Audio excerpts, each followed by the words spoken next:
bersama Abdul Arsyad di sini. Terima kasih banyak. Pembukaannya ini banget ya. Apa? Simpel banget. Simpel banget, sederhana. Gue juga nggak tahu. Ini udah berjalan sekitar 4 atau 5 episode. Nah, program gue ini belum ada namanya. Jadi kayaknya bersama aja lah gitu. Soalnya di YouTube judulnya gue tulis bersama Yono Bakri, bersama Ingen. Oke. Jadi sederhana aja dulu. Bersama. Iya. Biasanya yang sederhana tuh yang viewersnya banyak. Kayak Bang Radit itu gitu. Amin. Dia cuma bukanya gitu doang. Ya. Hari ini ada Abdul Arsyad. Ya. Hari ini ada Hipsi gitu doang ya. Ya mungkin itu juga gue mencontoh lah. Ngeliat dari Radit atau apa. Nah ini episode yang spesial karena mic kita baru. Oh, sebelum ini apa? Pakai clip on atau bagaimana? Pakai ini kaleng. Jadi penonton juga begitu kaleng dari laptop gini gitu. Jadi sederhana aja gitu. Makanya ini karena udah ada AdSense-nya kemarin, ya kan, dari beberapa episode, jadi invest di audio lah gitu. Di mic sekarang. Di mic. Keren, sure loh ini. Soalnya katanya tren sekarang tuh orang kalau nonton YouTube itu ditinggal. Ngerti nggak? Iya, ditinggal sembari dia mengerjakan sesuatu. Betul. Jadi salah satu yang harus dibagusin banget adalah audio. Betul. Saya juga di mobil juga gitu. Kadang putar podcast, udah sembari nyetir, sembari denger aja. Nggak ngeliat videonya. Cuma dengerin aja kan. Iya, banyak tuh yang di mobil biasanya nyetel di YouTube gitu, terus dia sambil ngapain, sambil bawa motor. Kan tentu, kan dia di mobil. Kan sembari mengerjakan hal yang lain. Dia biasa bawa motor. Iya, kan audionya di mobil. Kalau dia bawa motor, kan bebas ya, tetap kesetel. Oh ya udah kesetel ya, bawa motor. Perkara dia dengar apa enggak, bodoh. Yang penting kan kesetel. Kesetel, audionya jelas. Benar. Audionya jelas. Masuk akal. Saya mulai pikir-pikir kayaknya selama ini yang salah Regen deh. Kamu tuh begitu masuk akal loh sebenarnya. Masuk akal sebenarnya. Makanya Regen aja nggak mau nerima. Tapi ini bukan acara itu. Oke. Di sini itu gue lebih pengen kita ngobrol-ngobrol tentang sesuatu yang sebenarnya nggak serius-serius juga sih. Cuma lebih personal aja lah. Gitu. Oke. Apalagi sekarang kan lu lagi mau jalan tour nih. Betul. Kan, si Lama Kera ini. Ya. Sebelum kita bahas si tour itu, Lama Kera itu apa sih? Lama Kera tuh nama desa. Iya, dulu kan nama Twitter lu kan juga anak Lama Kera. Betul. Jadi sebenarnya itu nama desa saya. Jadi sebenarnya sama kayak anak Tebet, anak Bintaro, begitulah sebenarnya. Lama Kera itu nama desa. Kemudian di depan itu anak Lama Kera. Jadi kayak gua anak sini nih. Nah, makanya itu kemudian lahirlah Twitter dulu namanya Anak Lama Kera. Sebenarnya itu dari email, dari apa dulu sudah bikinnya Anak Lama Kera, akhirnya sampai ke bikin Twitter pertama kali apa ya username-nya ya. Kenapa nggak pilih sama nama sendiri? Abdul Arsyad kan bagus gitu, dari awal. Biasanya itu kan itu orang alias. Iya, ada aliasnya kan. AKA. Betul. Terus karena keseringan udah pakai Anak Lama Kera di segala macam, bahkan di nickname CS dulu. Di game-game tuh udah selalu anak-anak Lama Kera, akhirnya ke bawah. Twitter apa ya sih lihat orang-orang kan namanya beda-beda gitu kan. Dulu Pocong. Ya. Arif Muhammad, cuma namanya Pocong. Raditya Dika bukan? Tetap dia nama aslinya. Kayaknya awal mula Kambing Jantan kali ya. Enggak Raditya Dika ya. Itu kan cuma nama bukunya doang. Raditya Dika. Nah, pada waktu itu saya ngelihat mungkin dia satu orang doang, yang lain tuh pada menurut saya nama-namanya tuh beda-beda. Beda-beda. Ya. Dulu di Setengah Malam Hadian Kuku namanya Kuku Tremor. Serius, nama Twitternya Kuku Tremor. Satria Adi Maringga, si Ari Kriting itu nama Twitternya Ari Kriting. Lah kan udah Ari Kriting sampai sekarang nama populer kan itu. Iya, cuman kan dulu belum populer banget Ari Kriting itu. Iya. Kita panggil dia ya Ari aja gitu. Dia yang menamakan diri Ari Kriting. Tapi kan populer, lu nggak populer sebagai anak Lama Kera. Oh makanya di show ini lu mau kasih tahu ya? Iya. Lebih kepada pada waktu itu juga di Suci waktu kelasnya Ko Ernest. Ernest bilang username itu penting. Oke. Ini kenapa saya ubah itu gara-gara Ernest. Ernest ngerasa username itu penting. Kalian tampil orang tahu Abdur. Oke, Abdur. Orang mau cari Twitter dulu, IG belum lah. Twitter, cari Twitter. Apa Abdur itu gitu.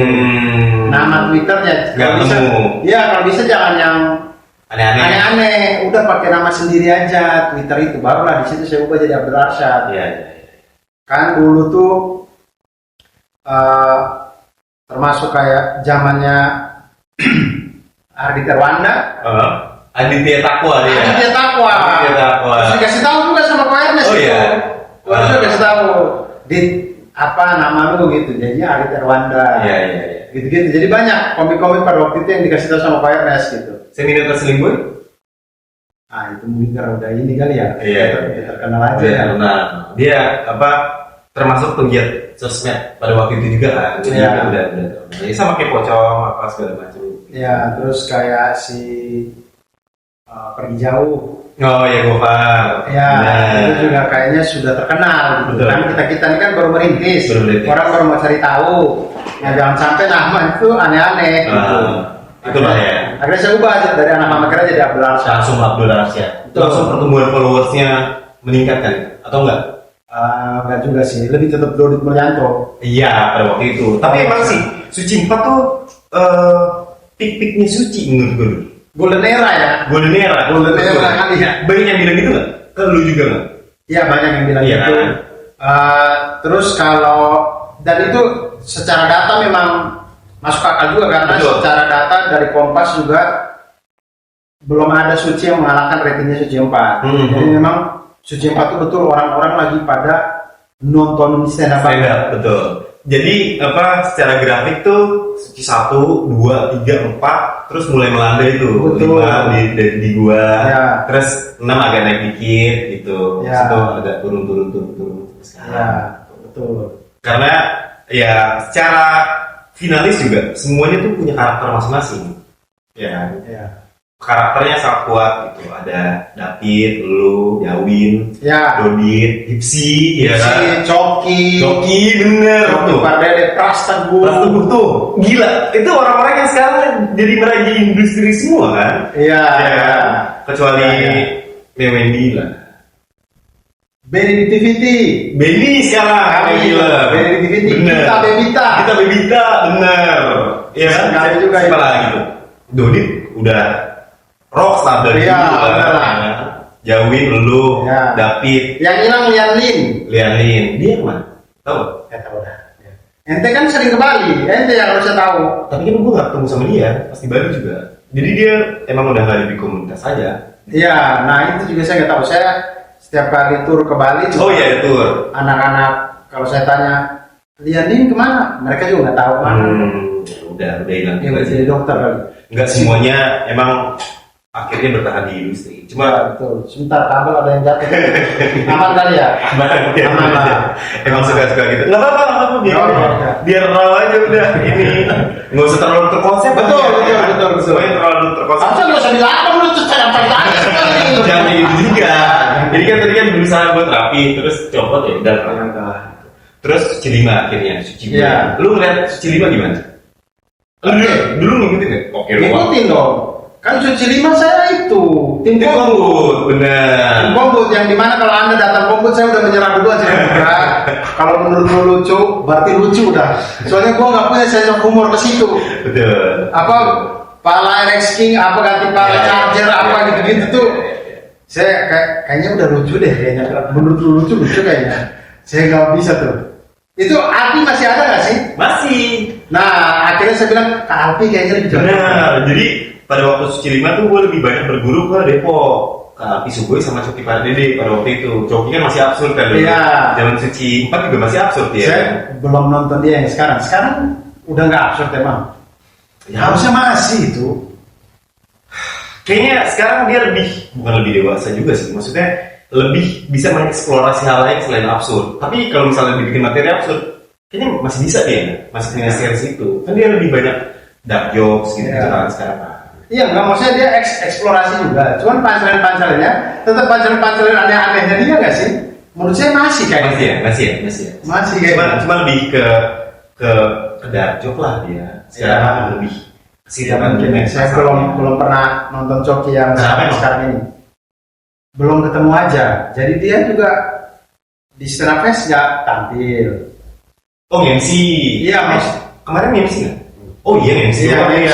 Jadi kan kita kebanyakan nonton teman kita itu ya di festival itu kan, stand up fest, Jambore, gitu-gitu kan. Kadang-kadang kalau di open mic kita datang, materinya belum. Iya, teman-teman kadang siapa, kadang-kadang saya ketemu kamu, kadang-kadang ketemu siapa. Jadi tidak bisa semua gitu. Nah, Coki itu tempat open mic kayaknya dia beda dengan kita ya. Jadi sekarang lagi jalan tur juga nih ya, Coki ya? Iya, tuh. Ya, jadi emang jarang. Terus tur finalnya saya belum pernah sempat nonton. Iya. Berarti emang udah lama gak lihat dia kan sebenarnya. Betul. Cuplikan gitu kan biasanya lewat. Nggak ada juga. Padahal saya follow dia itu. Dia posting emang. Ada posting, iya kan? Iya. Tapi kalau cuplikan sih enggak sih? Iya, maksudnya posting cuplikan sana. Kayaknya enggak juga kan. FYP lu apa nih sih? FYP sekarang? Iya. Ya Selat Hormuz itu lah. Oh, iya. Yang setiap kali buka timeline itu yang muncul di IG. Itu terus ya sama anak-anak kalau posting apa yang muncul-munculnya di timeline. Ali Akbar. Oh yang ininya video-videonya dia itu. Terus siapa lagi yang sering ya? Yono masih sering. Iya. Tapi lu nggak pernah kayaknya ngeliat itu ada postingan ada kayaknya. Kayak apa nggak masuk kali ya? Kan yang terakhir poster itu kan Exogenesis 2025 itu tapi Dra, kamu tuh tipikal orang yang jarang juga posting, Dra. Akhir-akhir ini sering. Oh, akhir-akhir ini enggak. Pokoknya terakhir itu saya lihat Exogenesis. Ini tidak yang itu apa? Komedi-komedi aneh. Oh, lah ya. Oh iya, masih ada itu? Ada. Yang mana? Ingat yang mana ya? Lupa. Saya lupa dah. Tapi masih masuk itu. Masih masuk. Cuma emang algoritma tuh kadang-kadang gue juga beberapa teman-teman komik tuh nggak semuanya muncul. Betul. Kita masuk ke profil, banyak ternyata postingan. Betul. Kadang dia itu cuma ngebaca dari orang yang kita lihat story-nya. Oh. Nah masalahnya kan kita lihat story itu random kan, lanjutin. Kadang belum sampai habis dari semua following kita itu. Udah malas. Belum semua udah kejeda apa gitu.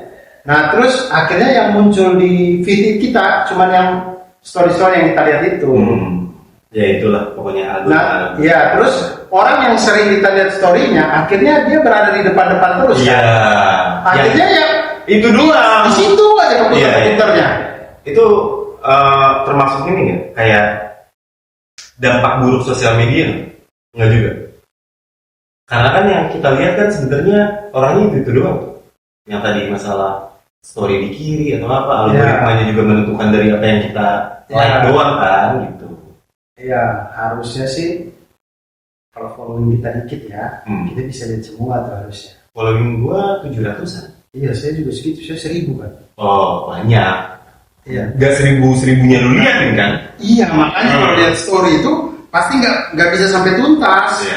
Bentar ya, saya berapa ya? Korea 1568. Oh, banyak, iya. Jadi nggak mungkin semuanya kelihatan. Nggak semuanya kelihatan. Nggak mungkin semuanya habis tuh. Ini kita bahas tentang masalah sosial media. Keren. Oh ya lah itu saya ada nonton, cuman yang mana ya? Iya, lah itu sketsa pendek yang gue bikin dengan durasi maksimal 15 detik. Jadi dengan durasi 15 detik itu gue paksain untuk udah langsung ada komedinya gitu, online aja. Gitu. Ada yang masalah mata apa ya? Oh iya, gue pakai kacamata, ya kan, terus gue atasin kacamatanya, terus gue kabur gitu. Iya, mata kabur. Penglihatannya kabur. Iya, itu ya. Iya benar, mata. Yang masalah mata. Ada lagi yang baru? Udah stop. Gue kalau bikin sesuatu di Instagram itu durasinya maksimal 2 bulan. Tapi selama 2 bulan itu kayak nge-push banyak gitu. Konten. Udah 2 bulan, udah nggak usah bikin lagi gitu. Ntar misalnya di bulan ke berapa, 6 bulan lagi gitu baru bikin lagi atau setahun gitu. Ya. Jadi biar ada, ayo dong nunggu gitu. Cuma kan emang kreativitas kan nggak bisa setiap hari kan. Saya juga berpikir yang kayak gitu-gitu yang kelihatan kabur yang gitu ya. Itu capek itu pasti mikirnya apalagi ya. Apalagi kan durasinya emang gue maksimalin 15 detik doang kan. Gitu. Jadi harus dipadetin banget tuh. Mikirnya juga luar biasa gitu. Iya. Cuma emang spesialisasi sih. Nih, kalau kita ngomongin sosial media, menurut lu apa dampak buruk dari sosial media yang sekarang tuh informasinya cepat? Informasi kan banyak. Ya. Salah satunya ya mungkin ya. Salah satunya tuh orang gampang ngejudge. Mungkin karena gampang berkomentar ya. Oke. Jadi gampang ngejudge. Itu salah satu dampaknya sosial media tuh menurut saya. Karena orang merasa kayak dia juga nggak kenal saya, nggak ini saya gitu. Tapi pernah nggak diserang gitu?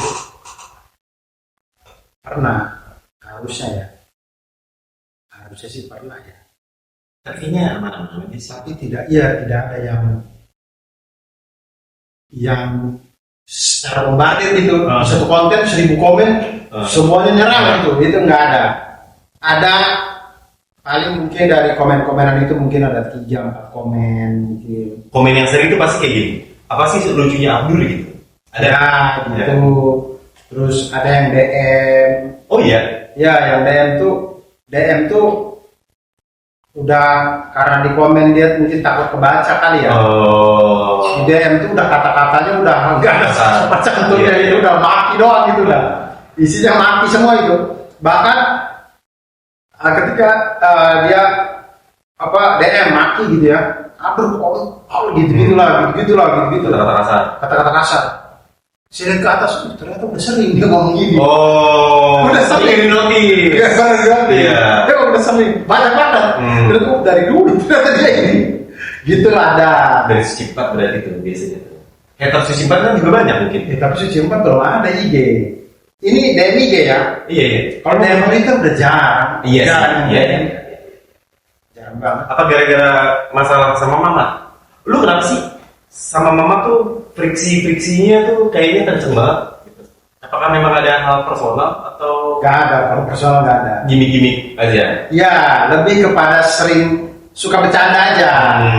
Suka bercandain. Yang pada akhirnya jadi rame dan orang-orang ya ngikut juga tuh. Iya, akhirnya bola yang lu lempar. Betul, orang-orang akhirnya mikirnya ini Abdul nih musuhan nih sama mama. Mama juga gini musuhan sama Abdul nih, gak akur gitu-gitu. Padahal itu hal yang bercanda. Sering bercanda terus ke bawah ke konten akhirnya jadi gitu. Yang beneran ada nggak? Beneran nggak ada.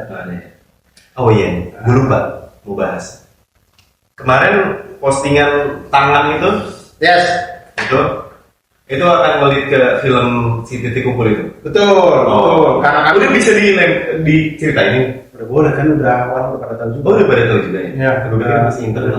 Di Instagram udah diomongin juga di Titik Kumpul, Prastebu udah ngomongin. Oke. Jadi memang lagi dalam sekarang ini lagi tahap penulisan skrip untuk film Titik Kumpul. Jadi Titik Kumpul yang bikin film bareng dengan Cinari, Ko Ernest. Kemudian secara cerita ide belum ada. Sudah. Sudah. Sinopsis sudah. Alhamdulillah sudah disetujui juga segala macam. Sekarang lagi menulis untuk ke draft satunya, simplot ke draft 1 gitulah. Nah, itulah yang lagi dikerjakan. Director belum? Directornya itu sebenarnya ada di situ juga yang salah satu tangannya itu teman-teman kita juga. Iya.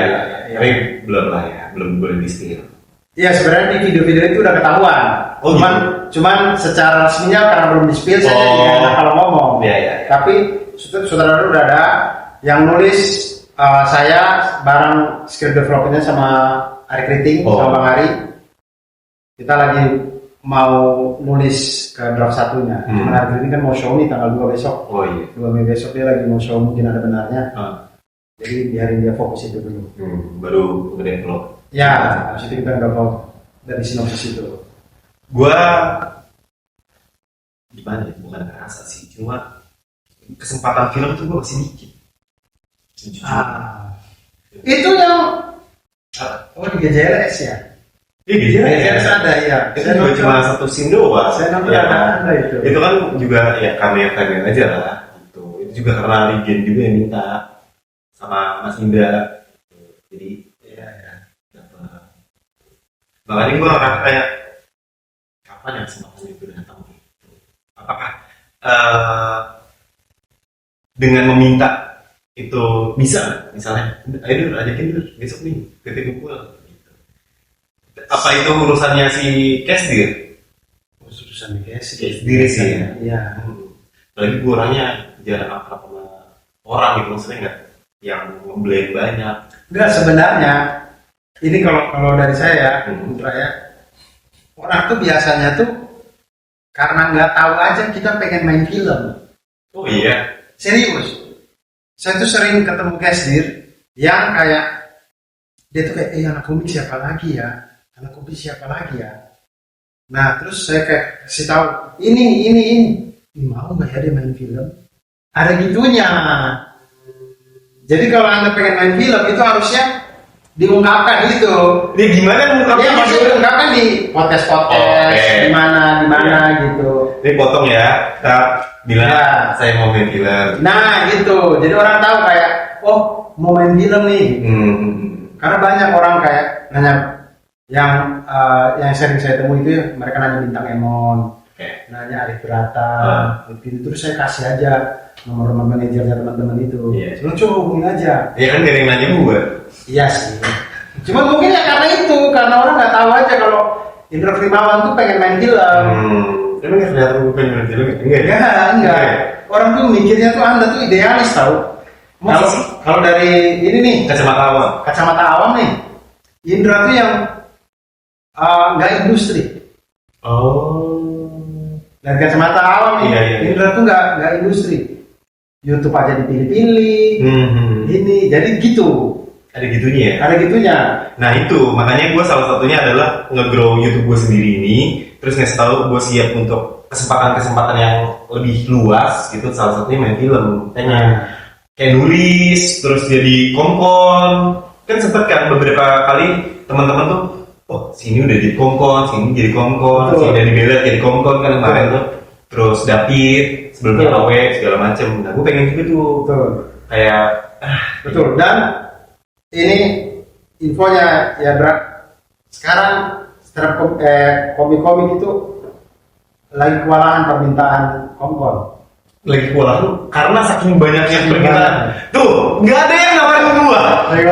Kemarin waktu saya lagi sama Ardi Terwana tiba-tiba datang.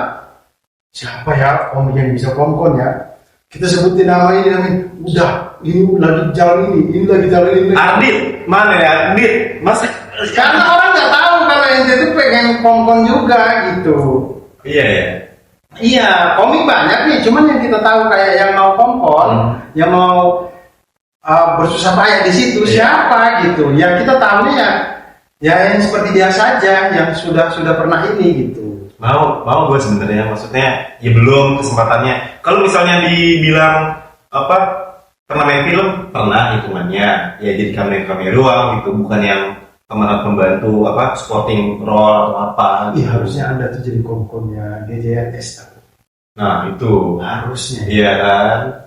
GJLS dan Indra Primawan itu masuk gitu. Enggak, tapi kalau misalnya kayak gitu, gue lebih pengen gue sama Regen punya film bareng sih. Gitu. Di universe yang berbeda. Kalau misalnya GJLS biarin dengan komedi-komedi ala Rispo lah. Nah, gue ngeliat kemarin gue ngobrol sama Regen juga, GJLS tuh secara warna komedi itu warna komedinya Rispo. Gitu. Lebih dominan. Kalau gue sama Regen ya komedi gue, NJO lah. Gitu. Nah, pengennya ke situ. Boleh juga. Ya kan. Ngomong aja siapa tahu.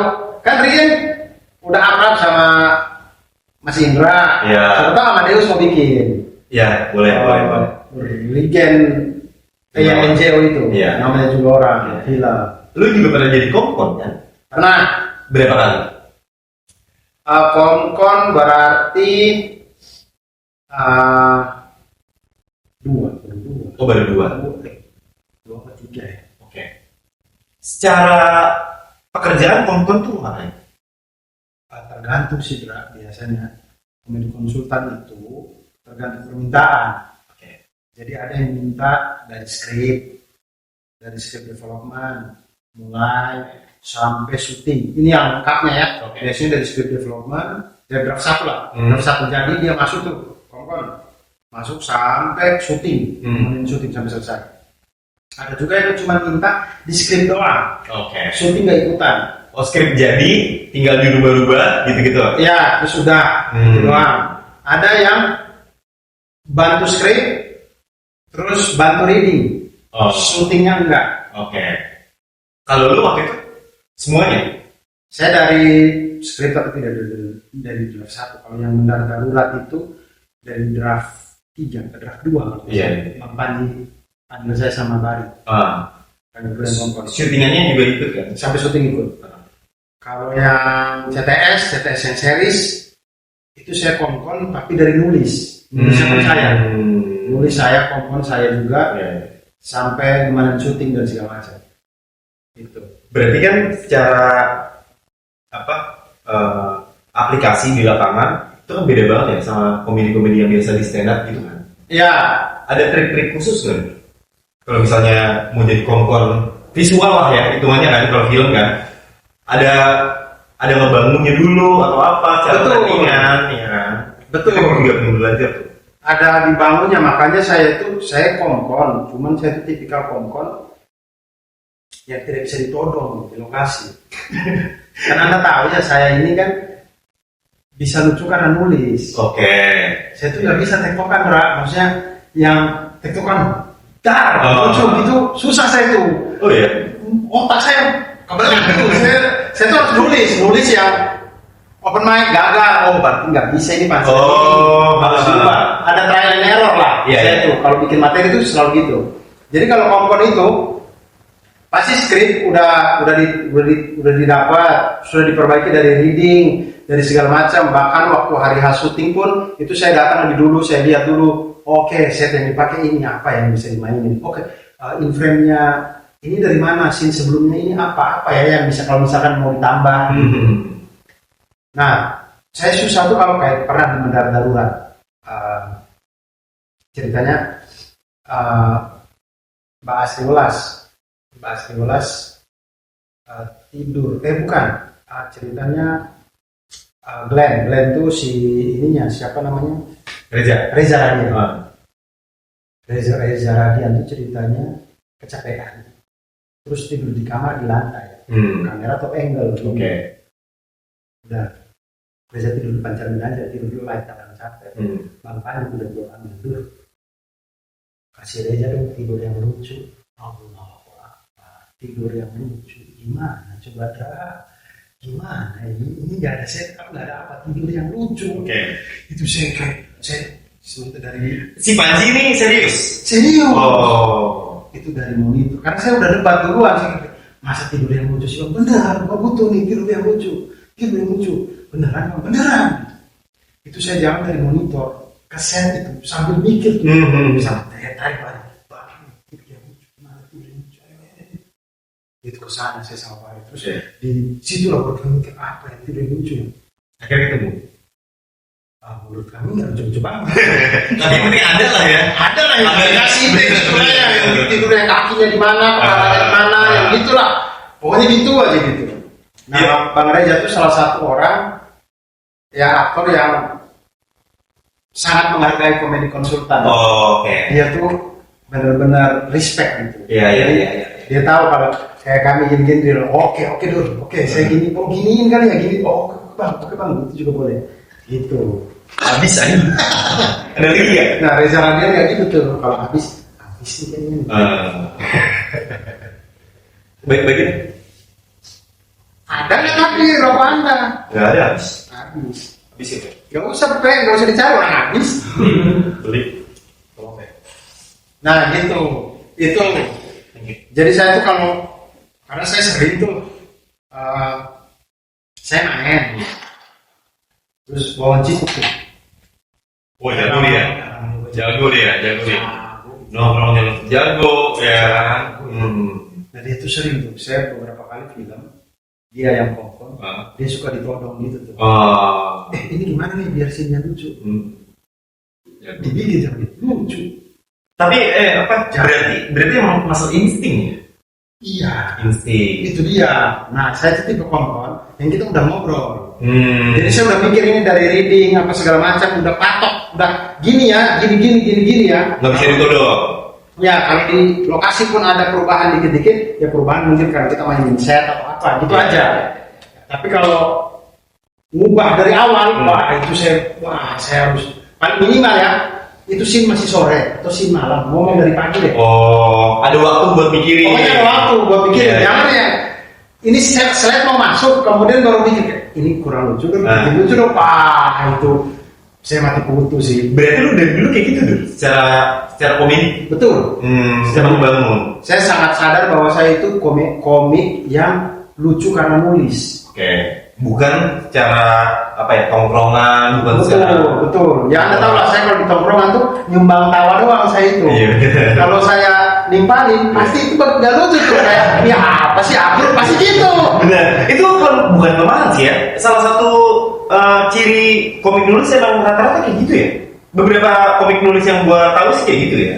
Iya. Jadi di penulisan oke, tapi secara kayak tongkrongan tuh nggak bisa kayak gitu. Nggak bisa main lah. Iya. Kutip lah. Iya. Berarti emang harus ngedevelop atau apa. Betul. Harus mikir kayak, oke, ini setup saya kayak gini, konektornya ini. Agak butuh waktu lah. Konektornya ini berarti saya giniin kali ya. Gitu. Apa mungkin karena lu orangnya cukup logis sih? Nah juga yang dasarnya emang gak punya bakat. Ngelawak curi tongkrongan aja. Tapi itu kayaknya ngaruh dari logis atau enggaknya deh. Kayaknya ya. Kalau logis tuh otak kanan otak kiri sih? Otak kiri. Oh ya? Iya. Kanan tuh biasanya yang perasaan, seni, musik. Nah, lu ada di situ nggak? Tidak di situ. Tuh, benar. Berarti dominan di otak kiri. Tidak di situ. Otak logis. Apalagi lu kan lulusan matematika ya kan? Saya tuh bahkan tidak bisa menilai baju dan celana yang saya pakai ini matching apa enggak. Kayak Jegel tuh kan jago banget ya. Kamu juga lah. Ya. Kamu Jegel, Ari Brata, Ari Kriting termasuk. Ini komik-komik yang pakai pakaian itu seru kita lihat. Iya. Ya kita lihat tuh kayak keren ya mereka gitu. Nah saya tuh asal aja. Kadang saya udah keluar baru istri saya kayak gak cocok kali kayak. Loh iya ya. Setelah ini sampai tuh baju ini gak cocok ya? Iya gak cocok lah. Ganti gini gitu. Lu gak ada itu tuh? Gak ada sensing ke situ tuh? Gak punya sensi situ. Berarti emang logis Dur. Ya. Awe tuh juga punya. Ya. Nah, itu kan dia juga lucu di tongkrongan kan? Iya. Orang yang lu sebutin tadi kan lucu di tongkrongan. Berarti masalah sensing, masalah itu dominannya di otak kanan, otak seni atau apa? Spontanitas lah. Iya. Ya kan? Lu gak spontan orangnya, gak uburi gitu. Betul. Nah, kenapa lu milih jurusan itu matematika? Matematika karena saya bisanya di situ. Pada waktu itu kan waktu kuliah dikasih pilihannya itu 2. Mau jadi pokoknya dua-duanya keguruan, tapi orang tua tuh minta untuk ngambil bahasa Inggris. Oke. Karena secara kebutuhan bahasa Inggris itu pada zaman saya itu masih sedikit. Kan bayangannya kan balik ke NTT ngajar. Nah bahasa Inggris itu masih sedikit di NTT pada waktu itu. Jadi pilihannya ada bahasa Inggris, satu lagi matematika. Nah saya dari 2 itu setelah saya pikir bahasa Inggris kan saya berat banget dulu sekolah. Sekarang aja karena pergaulan Jakarta. Karena orang memang keseringan kita sering ketemu orang yang bisa bahasa Inggris dan segala macam. Dan mungkin stand up nonton stand up luar, segala macam film dan segala macam. Jadinya orang kalau ngomong kita ngerti sekarang. Walaupun balasnya susah ya. Akhirnya kita ngerti dia ngomong ini nih. Nah dulu benar-benar nol. Masa? Buta sebuta-butanya. SMA tuh? SMA? Iya, sebelum kuliah. Pokoknya saya waktu kuliah kemarin lah, baru mulai dapat buku matematika yang bahasa Inggris, teman-teman yang jauh bahasa Inggris. Akhirnya disitulah mulai terpapar. kosakatanya itu ini dulu nol. Berarti kalau misalnya lu masuk matematika, kan berarti kan udah masuk matematika nih pas kuliah nih. Ya. Habis itu di matematika ada temen jago bahasa Inggris apa segala macam, terus buku-buku matematika juga pakai bahasa Inggris. Lu coba bahasa Inggris deh. Ntar teman-teman lu ada yang bisa bahasa matematika deh. gitu ya. Coba kan bahasa Inggris jadi bisa bahasa Inggris. Kalau bahasa Inggris jadi bisa bahasa matematika agak lompat. Terus buku bahasa Inggris lah, ini mah bahasa matematika ini. Ya gitulah gitu. Nah itu termasuk spontanitas tuh. Iya. Kan? Nah itu aja. Kayak kamu melempar gitu ya. Saya bingung nih ngebalasnya gimana. Kan kalau Digen tahu banget ya. Tahu banget dia tuh. Hipsi, Rispo, tahu banget tuh. Everything. Iya, tahu banget. Ras, tahu banget gitu. Saya tuh kayak, saya balas apa ya kalau ini gitu. Makanya di tongkrongan itu kayak kalau nongkrongnya cuma 2 orang itu, salah satunya saya misalkan ya. Misalkan saya nongkrong dengan Jagger. Atau saya nongkrong dengan Hipsi, saya nongkrong dengan Rispo, saya nongkrong dengan Bari. Itu jatuhnya serius. Nggak ada lucu-lucunya itu. Kita butuh 1 orang. Jadi misalkan Bari, saya, terus ada misalkan Dani Beler, barulah jadi lucu. Jadi Bari ada temennya tuh. Buat tektokannya. Pokoknya harus ada orang ketiganya yang bisa ngebangun tektokannya gitu. Berarti kalau kayak gitu mencerminkan emang sebenarnya secara komedi itu bisa dipelajari. Betul. Iya kan? Saya selalu bilang ke orang-orang tipe-tipe pansa ya. Pokoknya kalau ada yang nanya ke saya di komunitas lah, di mana, dipecahkan, dimanapun, tipe pansa yang saya diajarin sama Ari Griting itu kan hiperbola, personifikasi, asosiasi, komparasi, analogi. 5 ini. Ini adalah 5 jalan kita bisa bikin pansa. Kalau kamu ketemu kalimatmu ini kamu anggap pansa.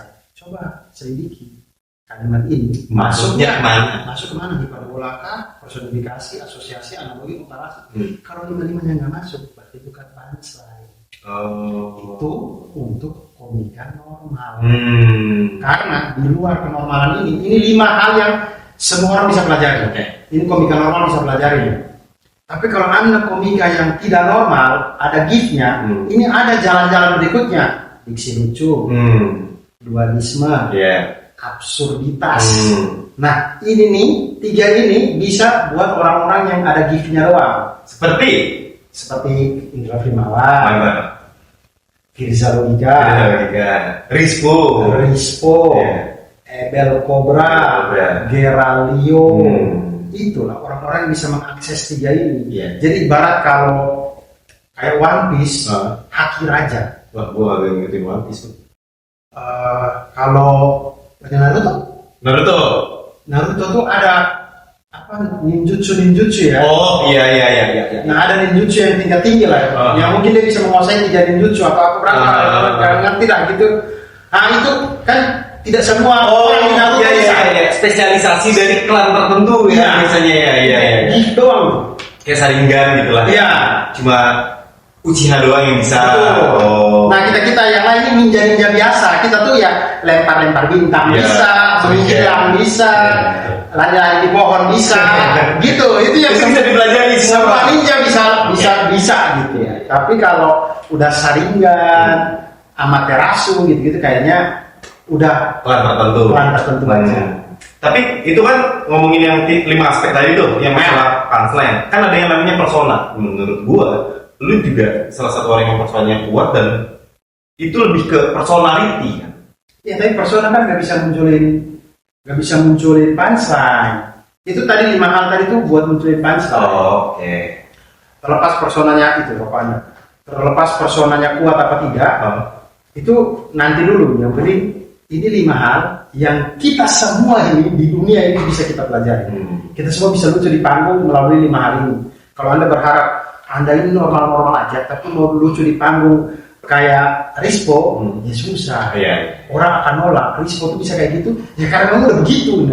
Di panggung kayak gitu, di luar panggung juga gitu, ya udah. Berarti ada aspek-aspek di luar teori yang nggak bisa dipelajari kan? Iya. Sepertinya. Ya, dan itu enaknya seni kan di situ. Betul. Enaknya seni itu di situ. Nah, gue lebih ke situ tuh, lebih ke otak kanan.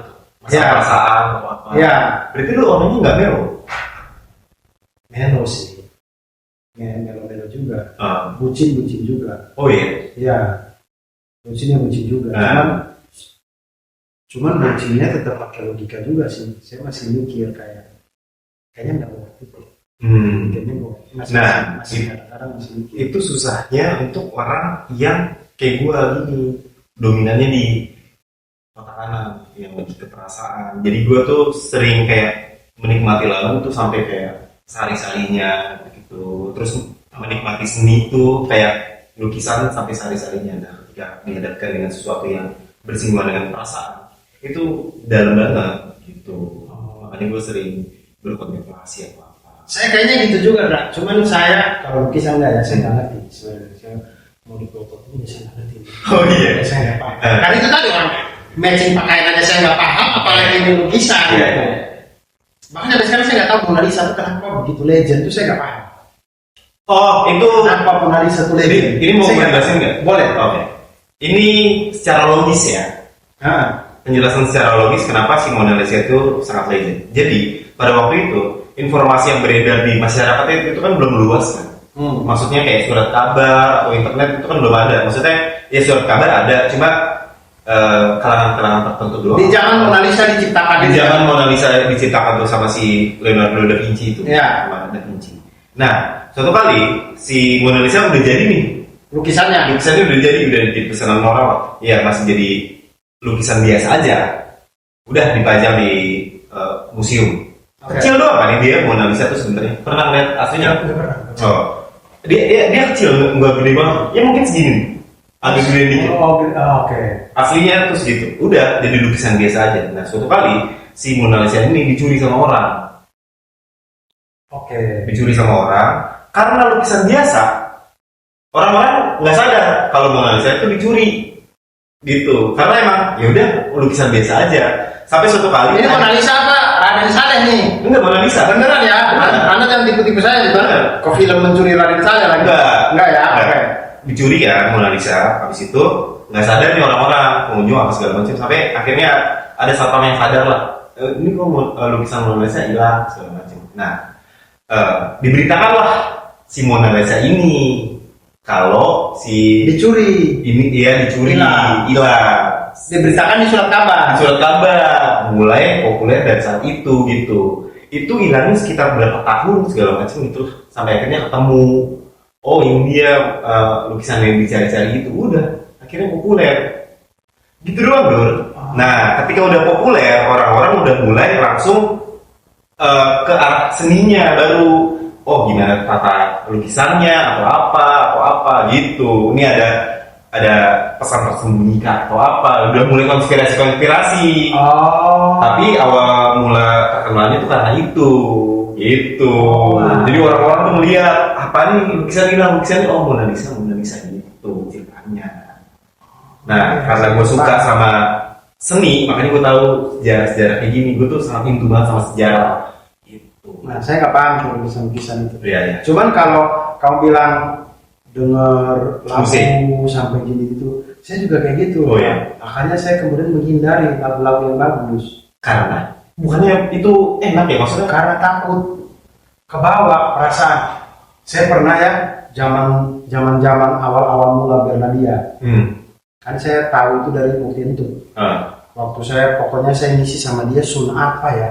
Sun komunitas lah pokoknya di sana Jawa Tengah sana. Ngisi sama Tentut, terus Mukti cerita soal kan saya tuh banyak musik yang saya tahu dari Mukti. Oke. Kayak festivalis pertama kali saya tahu juga dari Mukti segala macam. Jadi saya percayalah dengan selera musiknya Mukti nih. Masuklah dulu ya. Iya, karena waktu dia kasih festivalis itu saya suka banget. Terus ada lagi yang dia kasih yang rapnya ada yang orang timur tapi di Jogja itu juga bagus banget. Gitulah. Jadi saya tanya Mukti, apalagi yang musik sekarang yang bagus. Kata dia, ini bang, Bernadia coba. Bernadia yang mana? Ini anak-anak sekarang lagi pada Bernadia semua. Oh boleh. Akhirnya saya dengerin lah. Sudah di Jakarta di mobil Bernadia satu album. Sedih saya. Tapi emang sedih sih. Sedih. Maksudnya saya tuh sampai kasihan ke Bernadia. Kok orang ini kok kasihan banget sih hidupnya gitu. Iya. Kok ditinggalin sedikit, ini cowok siapa yang sampai bikin dia sampai sesedih ini sih? Semua satu album, satu album tuh kayak udah nggak ada harapannya lagi. Sampai nggak mau pakai baju hitam, sampai nggak mau ini. Iya. Saya sedih banget ini cewek ya, kasihan. Itu saya belum tahu Beradia tuh kayak yang mana orangnya. Saya baru dengar suaranya. Ini aja kayak kasihan banget. Saya sampai ngomong ke Cindy, sampai ke istri saya bilang, kasihan banget ini cewek. Saking itunya makanya akhirnya saya bilang, saya nggak bisa itu banget sama musik yang bagus. Pokoknya musik yang perasaannya dalam itu nggak bisa saya itu banget. Karena bawa di kehidupan kayak jadi sedih, jadi ini. Tapi kan itu kan dulu. Inti seni kan gitu. Titik tertinggi seni adalah ketika perasaannya nyampe ke orang. Iya, cuma hidup kita yang lagi bahagia jadi nggak enak. Jadi nggak enak kayak harusnya bahagia aja ngapain? Iya. Kita ini tuh. Kita sadar ya bahwa ini kan dia tulis. Cuma mungkin saat ini kita dengar ini dia lagi senang loh sebenarnya. Bisa jadi. Tapi perasaan itu nggak bisa bohong. Benar. Dengar lagunya terus apalagi yang kayak luar nggak dengerin? Luar tuh ada yang ini. Saya nggak tahu ini penyanyinya siapa ya. Cuman di IG sering muncul. Dia yang I know nothing could matter. Bukan. Yang dia pokoknya gini, bagaimana caranya saya itu bisa lupain kamu? Padahal bibir yang kamu kasih bibirmu. Setiap kali saya berkaca, saya lihat dirimu di kaca. Translate-nya gitu. Iya, gimana mungkin saya bisa ngucapin selamat jalan? Nah itu tuh lagu kayak dia ngomong ke ibu atau bapaknya gitu. Ibu sama bapaknya itu mungkin meninggal. Terus dia bikin lagu itu. Jadi gimana caranya saya bilang say goodbye kalau setiap kali saya bercermin wajah kalian yang saya lihat di wajah saya gitu. Wadah, itu lagu kayak saya nggak mau denger. Sedih, iya. Sedih itu lagu apa ya? Pokoknya how do I say goodbye? Coba humming gitu. Saya nggak tahu nadanya. Pokoknya gitu, laki-laki yang nyanyi. Itu di konser-konsernya ya, penonton yang di depan pagar-pagar itu nangis semua. Oh iya, nangis semua. Berarti viral dong. Harusnya gue tahu kalau viral dong. Iya, harusnya viral itu. Gini penonton. Nangis. Iya, sedih banget. Lu cerita satu bait aja udah sedihnya ya. Apa ya tapi lagunya? Perasaan sih gue tuh bukan sering sih, senang sama sesuatu yang itu dulu. Gue bisa menikmati larut dalam kesedihan gitu lah. Bukan larut dalam kesedihan. Iya. Senang menghayati sesuatu. Betul. Gitu. Nah saya tuh karena saya tuh gampang ke bawah sedihnya, makanya saya tuh menghindari yang bikin saya sedih-sedih. Drakor. Nah, drakor. Saya dulu tuh suka banget, sekarang saya menghindari. Karena tahu bakal sedih. Kalau drakornya tentang cinta, ke bawah-bawah saya. Iya. Sampai ke kenapa sih nggak diterima sih? Sampai gitu tidur sampai kenapa sih dia baik banget loh. Cowok goblok banget sih. Kenapa nggak diterima sih? Lu susah dia yang bantu loh. Iya. Bawa gitu. Coba betul lagi. How do I say goodbye? How do I say goodbye? When berkaca mirror? Enggak. Dean Lewis. Rilis tahun 2022. Oh baru, itu mana lagu baru itu. Oh udah, ntar didengerin deh. Dean Lewis judulnya.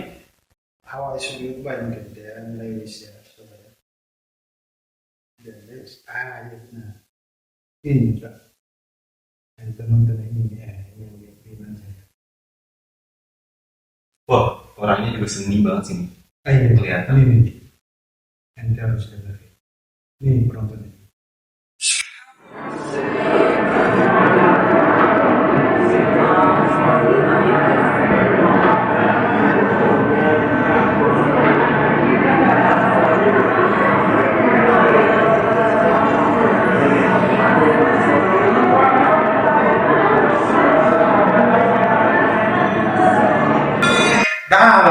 dalam banget sih.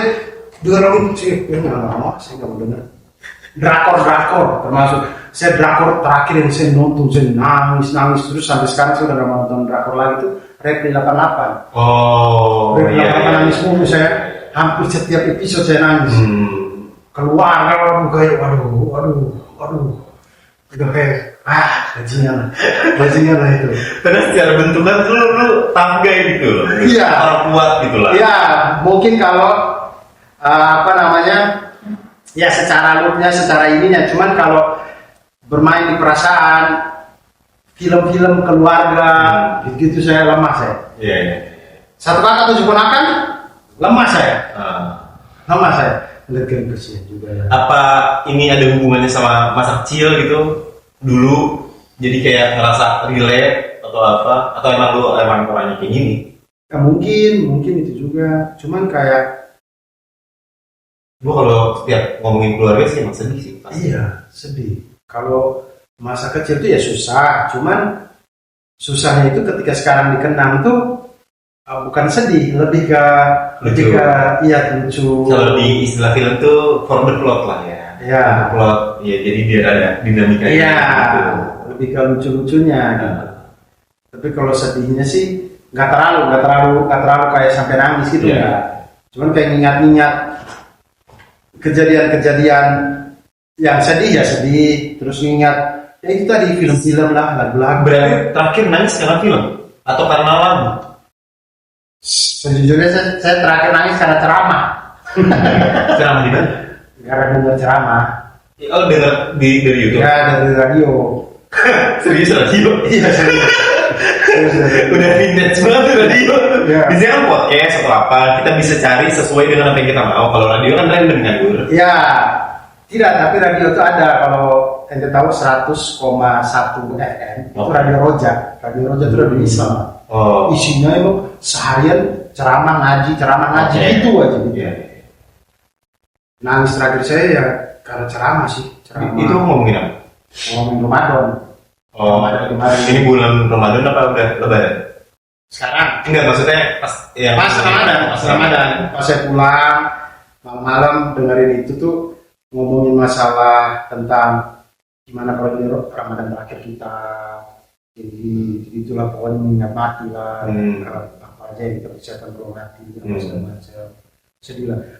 Ramadan kemarin itu lagi melo-melonya saya di sekeluarga, saya sama Cindy lagi melonya karena kita berdua tuh lagi ingat-ingat mati aja gitu. Kemarin sini tuh bawakan kayak ya kita belum mati apa ya.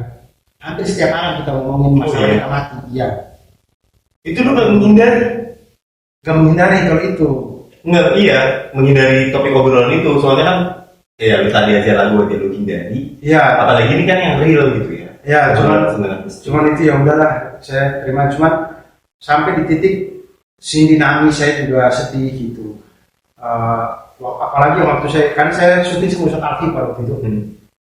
Jadi Ustadz Alfi itu kita lagi ngomongin mati juga. Saya tanya dia, terus dia cerita tentang pada waktu itu karena almarhum Vidi meninggal pada waktu itu.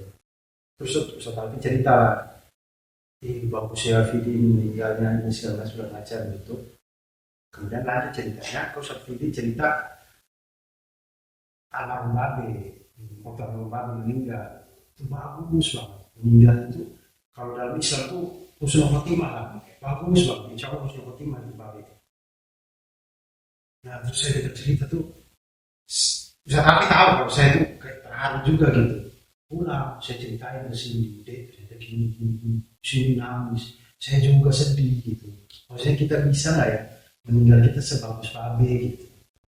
Kayak gitu, jangan sampai gua meninggal pas yuk kalau podcast sama itu mawar. tapi gitu Iya. kemarin sih itu kayak niat itu tuh kayak iya. Kalau yang dibahas di podcast kemarin itu yang lu nangis juga? Itu di Kasih solusi itu yang bercerita tentang Nabi Muhammad SAW itu saya lupa dah kalau dia itu ditanya apa lah gitu ya. Pokoknya saya itu gampang sedih juga dari rilis-rilisnya orang. Bener. Bener. Rilis yang bukan konten ya, Iya. beneran rilis sedih gitu. Saya gampang nangis juga. Iya. Gampang nangis juga karena kan ada aja algoritma kita masuk ke situ. Benar. Kemarin gue juga mau bahas ini juga tuh. Rilis. Gila pas nangis juga. Iya. Emang apa? Umurnya sedih, gampang sedih kan ya? Iya. Gitu. Jadi kayak saya dulu bahkan saya pernah nangis, kalau kamu tahu ya, ada anak kecil namanya Kirana, dulu kecil, sekarang udah gede. Oke. Mereka sekeluarga tinggal di Oman. Oke. Favorit saya sama Ipsi tuh, Kirana itu. Sekarang dia udah SMA mungkin atau SMP. Ini orang Indonesia. Orang Indonesia, Oke. kerja di Oman. Kirana tuh dulu masih kecil lah, dulu zaman dulu banget, masih kecil. Pokoknya saya sama Ipsi itu suka saling share ini video-videonya Kirana tuh. Itu aja. Hipsi ternyata nangis juga, saya juga ternyata nangis waktu kita ketemu terus lucu banget ya Kirana ya, terus cerita gini dia bang, cuma saya sedih yang di sini saya nangis, soalnya saya juga nangis kan. Jadi dia ibunya tuh suka videoin dia, dia mungkin masih umur 1 tahun atau 2 tahun. Oh, waktu masih kecil itu. Kemudian dia ada momen dia ngomong gini kayak waktu ibunya dia ngomong apa waktu, terus ibunya bilang ibunya ini udah tua. Nangis dia. Kirana nggak mau ibu tua. Aduh. Kalau ibu tua nanti mati dong. Aduh. Jadi dan anak yang kecil comel, gemes, terus ngomong gitu tuh sedih banget. Terus saya nonton juga sedih, terus saya nangis itu di kosan Duren 3 itu sedih malah saya nangis, Allah sedih banget. Dia lagi gitu. Terus saya ketemu Hipsi juga nangis, ya sedih ya gitu. Nah, kadang video-video reels yang pokoknya yang bukan konten, yang beneran tuh bisa bikin nangis. Benar. Ada emosi yang bisa lewat dari handphone. Iya. Gitu. Iya. Kalau misalnya ngomongin anak kecil juga yang tadi kayak gitu tuh, apalagi dulu adalah mantan gua punya ponakan kecil juga. Terus ya kayak gitu, dibilang Abi nggak mau makan. Ntar kalau Abi makan, ntar Abi cepet gede gitu, nggak jadi kecil lagi. Terus Jadi kayak anak kecil udah bisa ngerti kayak gini gitu. Jadi iya, ada terlalu ya gitu lah. Itu gampang. Saya lumayan gampang kesentuh. Jadi itu salah satu trik saya kalau di film disuruh nangis. Di film disuruh nangis sebentar ya. Itu buka reels. Saya buka reels, tapi tidak buka reels juga. Jadi ada yang saya udah save kan. Jadi kayak ini ntar aja gitu. Salah satunya video yang viral katanya. Itu saya sedih banget. Oh bisa ada orang kerasukan atlet Partenon enggak? Terus dia bilang beneran lagi. Saya debat dia kemarin di Dari kumpul. Saya bilang masa sih kira ini ya? Dia bilang dia beneran kerasukan Goku itu beneran. Dia gini kerasukan Goku itu dia bilang beneran, terus didukung sama Ari Ginting dan yang lain. Saya bilang masa sih kalian bilang ini beneran gitu? Dia bilang beneran. Aneh. Unik emang. Cuma emang ya makin berumur gitu ya, jadi lebih berasa. Ya. Melo-melonya lah. Gue juga ngerasa kayak gitu. Lu pernah depres gitu? Depresi, stres, yang sampai kayaknya nggak pernah dirasain. Kayak Ali Akbar dulu kan dia kan sampai segitunya kan. Sampai asam lambung, sampai GERD. Nah, gua beberapa bulan lalu kayak gitu tuh. Nah, saya alhamdulillah nggak pernah sampai segitunya. Ya stres, cuman stres karena deadline. Karena lu logis dulu. Stres karena pekerjaan, gitu aja. Iya. Karena lu logis bergaji. Nggak tahu juga ya. Kayaknya. Ya, cuman saya ngerasa aman-aman aja. Cuman saya juga bukan tipikal, tapi saya sampai detik ini itu memang belum pernah ke psikolog juga. Oh, oke. Jadi saya juga nggak tahu sebenarnya saya ini punya masalah apa enggak. Iya. Kan teman-teman psikolog saya itu saya sering tanya gitu. Saya tuh mau ke psikolog, cuman saya juga nggak tahu saya ini punya masalah apa. Terus mereka bilang, nah justru ke sana baru tahu nanti kayak setelah cerita ternyata kamu tuh kecenderungannya begini, bikin gini deh, gitu katanya. Berarti belum pernah. Ya, cuman saya kadang-kadang bingung memulai, saya kayaknya malu deh. Untuk bercerita ke orang yang gak lu kenal gitu ya? Iya. Apalagi lu, hitungannya yang tadi lu bilang gak punya masalah yang harus di sharing atau apa. Iya. Gak ada cenderungan kayak, gue stres misalnya kayak Nah, kemarin habis bangkrut gitu, itu kan ada ceritanya kan, menuju ini. Sekarang kan aja, mobil baru. Nggak boleh juga. intinya gitu. Stres mungkin pernah, mungkin stres deadline lah, apalah mungkin di dalam keluarga atau apa. Cuman saya selalu berpikir kayak, ini bentar juga beres. Butuh waktu doang. Itu beres kan, ini beres. Bener kata Panji tuh, kayak kalau misalnya ada masalah udah jalan aja, udah ntar juga hilang sendiri gitu. Iya.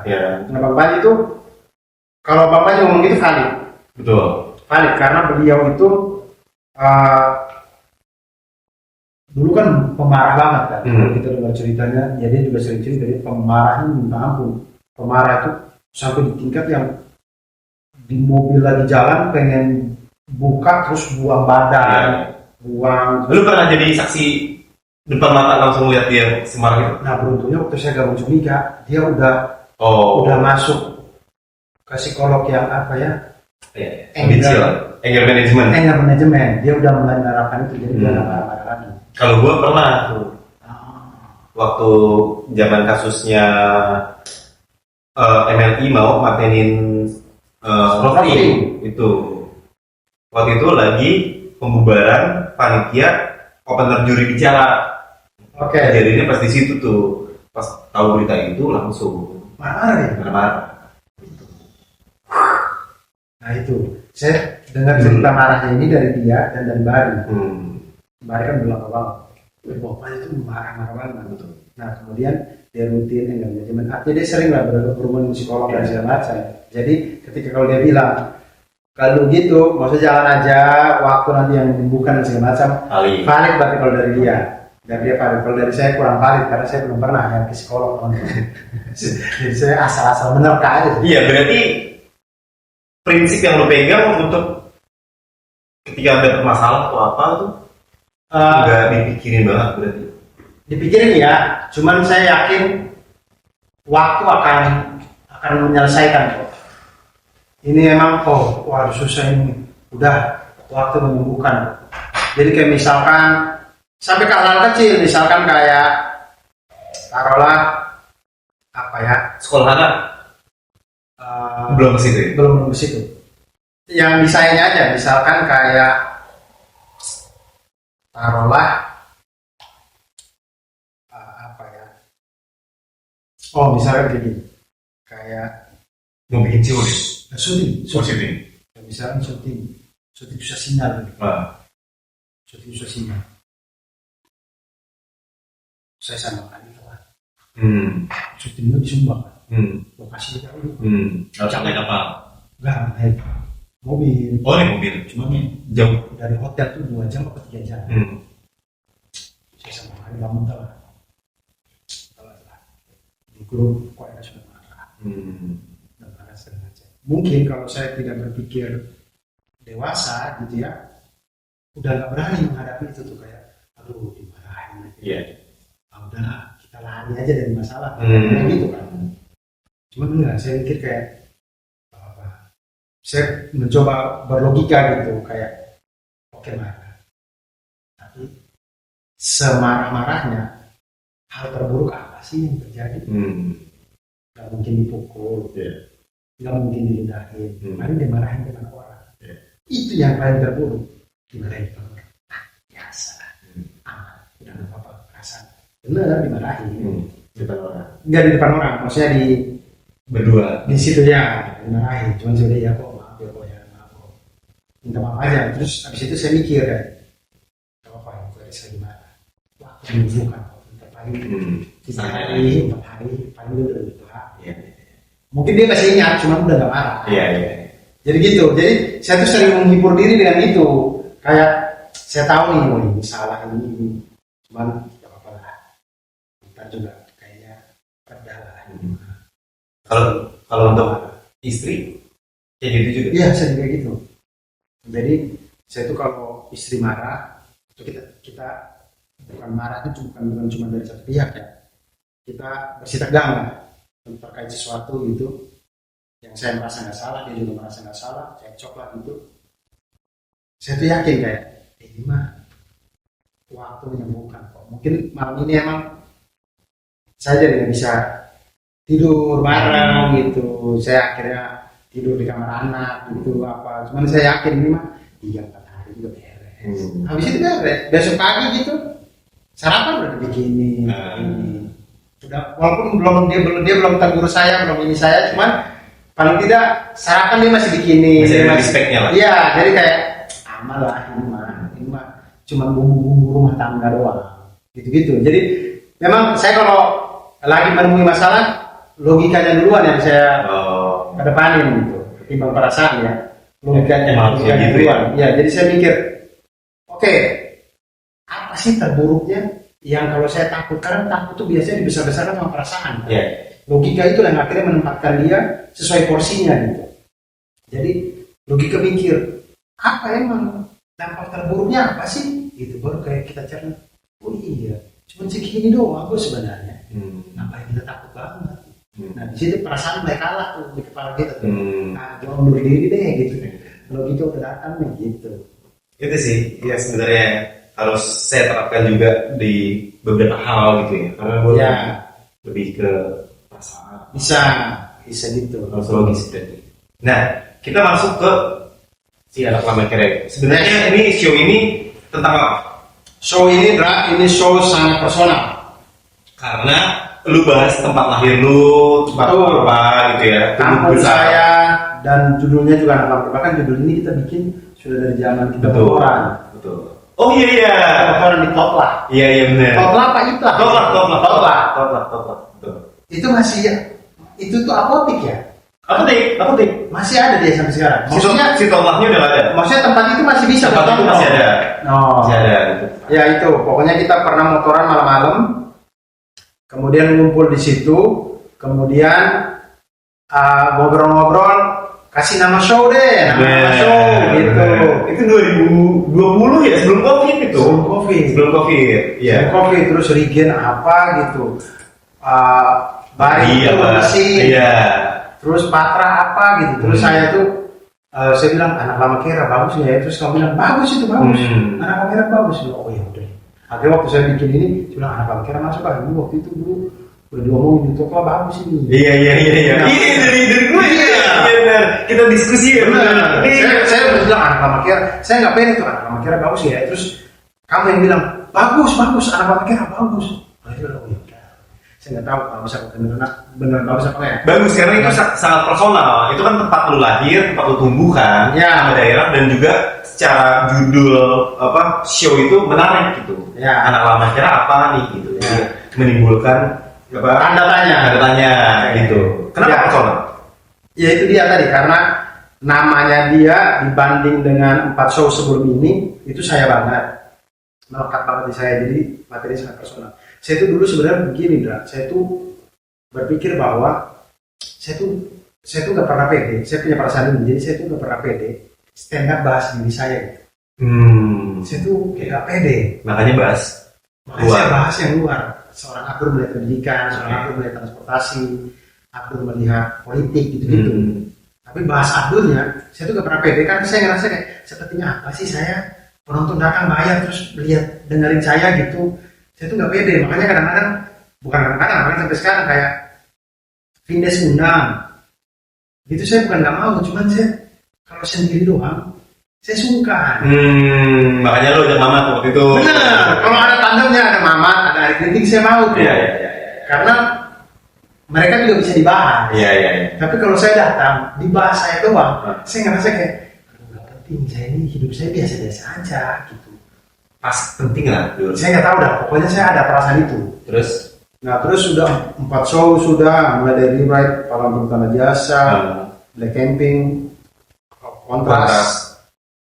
Terus saya pikir mau lari kemana lagi? Mau bahas apa lagi di luar? Mau nggak mau, ya harus bahas diri sendiri juga gitu, karena tidak ada juga buat penonton yang selama ini ngikutin saya gitu ya, yang sering datang nonton show saya, saya merasa nggak ada kalau dia nggak tahu aktor yang dia tonton tuh kayak apa sih orangnya gitu. Betul. Karena menurut gua salah satu keunggulan spesial itu adalah dia penonton melihat hal yang spesial dari si penampil. Jadi salah satunya adalah personal itu, gitu. Ya kalau gue setiap spesial show pasti bahas diri gue sendiri. Secara personality si Primo kayak gimana. Nah, mungkin di anak lama kita saatnya lu untuk kayak gitu. Betul. Jadi saya akan membahas, jadi orang mungkin di kepala saya keluar dari show anak lama kita tuh, jadi kayak aku itu ternyata kayak gitu. Betul. Oh ternyata selama ini yang kita lihat ini alasan dibaliknya itu ini. Betul. Alasan dibaliknya itu ini. Betul. Itu yang akan dibahas di anak lama kira ini. Berarti sangat personal banget. Sangat personal. Dan orang bisa melihat realnya Abdur tuh kayak gini. Kenapa dia concern sama pendidikan, kenapa concern sama ini. Itu kan ada alasan di belakangnya. Betul. Itu yang mau diceritain. Betul. Itu yang akan diceritain di anak lama kira ini 10 kota. Kapan startnya? Startnya 26 September di kota Surabaya. Kemudian berturut-turutnya itu kalau saya tidak salah secara urutan ya, ada Surabaya, kemudian Yogyakarta, kemudian Semarang, Bandung, Bogor, Makassar, Pontianak, Balikpapan, Banjarmasin, kemudian Jakarta. Jakarta itu 12 Desember 2026. Semua tiketnya bisa dibeli di abdurarsyad.com. Udah mulai dijual? Sudah dijual. Oh, okay. Saat kita syuting ini early bird. Iya. Sudah buka early bird, tapi early bird itu tinggal bersisa di kota, kalau tidak salah ya, Balikpapan dan Semarang. Oke. Sisanya udah soal. Sisanya Solot, early bird. Ya. Nanti setelah ini mulai tanggal 6 April sampai 10 Mei. 11 Mei sampai 10 Juni Presale. itu presale. Kemudian 11 Juni sampai hari H kita tampil itu harga normal. Iya. Sangat penasaran sih gue sejujurnya, karena emang lu gak pernah bahas diri lu yang tadi lu bilang itu. Betul. Itu salah satu yang dibilang Radit juga. Pada akhirnya kita akan melihat ke dalam diri kita. Kalau misalnya stand up, apalagi sekarang dia cerita apa aku itu kan sangat personal ya, kan. Anak lama Kera juga gitu. Kan lu udah banyak universe kan, bukan universe sih, kayak timeline. Betul. Kayaknya anak lama Kera ada anak lama Kera 2 deh. Nggak ada. Oh nggak ada ya? Anak lama Kera satu itu aja. Ya. Ini ada 2 deh. Ada yang kontras. Oh, kontras 2 sama Black Camping 2. Tuh. Harusnya anak lama Kera. Ya lebih ke bingung aja. Bingung apa lagi ya? Oh iya kan ini apa namanya? Avenger ya, pakai 2 juga kan? Iya. Karena 2. Iya. Ya 2 aja kan. Nanti kan waktu di ininya bisa jadi apalagi nama lain ya. Ini kontras 2 tapi judulnya apa? Judulnya gitu ya. Misalnya Endgame atau apa? Ya, gitu. Jadi ntar mau dipikirin, karena pada waktu itu nyusun 10 show ini 10 tahun kehabisan ide juga, apalagi namanya ya udah nanti aja tulis aja kontras 2 aja dulu. Black Camping 2 udah gitu aja dulu. Oke. Gitu. Udah mulai dijual. Tiketnya bisa langsung dibeli di abdurarsyad.com. Gue juga penasaran sih nanti. Udah venue Jakarta? Venue Jakarta di Casablanca Hall. Oh, yang Panji itu ya? Betul, Bang Panji juru bicara nggak salah ya? Jubir ya? Yang di Kokas kan? Iya. Juru bicara ya? Juru bicara. Iya. 4.000? 3.000? Wah, gila. Keren banget sih itu. Iya. Gue pasti datang. Makanya saya 22 Desember. 26 Desember. Habis Natal? Enggak. 12 Desember. 26 Desember libur banget itu. Iya, 12 Desember. 12 Desember. Nanti saya nonton. Insya Allah. Siap. Terima kasih banyak. Terima kasih banyak Abdul Rasad sudah Sama-sama di sini. Senang sekali. Siap. Terima kasih semuanya.